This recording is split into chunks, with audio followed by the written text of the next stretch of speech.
জুলাই আগস্টের আন্দোলনকে ঘিরে সংঘটিত মানবতাবিরোধী অপরাধের মামলায় সাবেক প্রধানমন্ত্রী শেখ হাসিনা ও সাবেক স্বরাষ্ট্রমন্ত্রী আসাদুজ্জামান খান কামালকে আত্মসমর্পণের নির্দেশ দিয়ে বিজ্ঞপ্তি জারি করেছে আন্তর্জাতিক অপরাধ ট্রাইব্যুনাল। একই সঙ্গে ট্রাইব্যুনালের চেয়ারম্যান বিচারপতি গোলাম মর্তুজা মজুমদারের নেতৃত্বাধীন ৩ সদস্যর বিচারিক প্যানেলের নির্দেশে বিজ্ঞপ্তি প্রকাশ করা হয়েছে পত্রিকায়ও।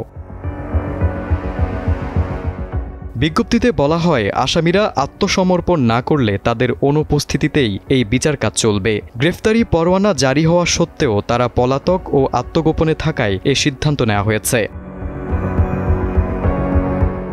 বিজ্ঞপ্তিতে আরও বলা হয়েছে, এ মামলায় সাবেক প্রধানমন্ত্রী শেখ হাসিনা ও সাবেক স্বরাষ্ট্রমন্ত্রী আসাদুজ্জামান খান কামালকে ১ সপ্তাহের মধ্যে হাজির হতে হবে। এছাড়া পরবর্তী শুনানির জন্য আগামী ২৪ জুন দিন ধার্য করা হয়।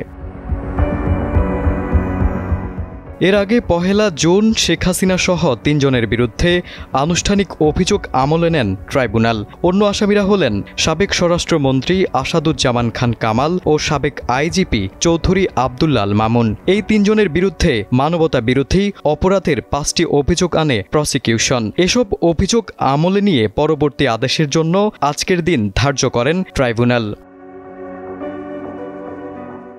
এই বিচার কাজ বিশ্বকে দেখাতে বাংলাদেশের ইতিহাসে প্রথমবারের মতো ট্রাইব্যুনালের শুনানি সরাসরি রাষ্ট্রীয় টেলিভিশনে সম্প্রচার করা হয়। গত ১২ মে চিফ প্রসিকিউটরের কাছে এই অভিযোগের তদন্ত প্রতিবেদন জমা দেন ট্রাইব্যুনালের তদন্ত সংস্থার কর্মকর্তারা। প্রতিবেদনে শেখ হাসিনাকে জুলাই আগস্টের নৃশংসতার মাস্টার মাইন্ড বলে তুলে ধরা হয়।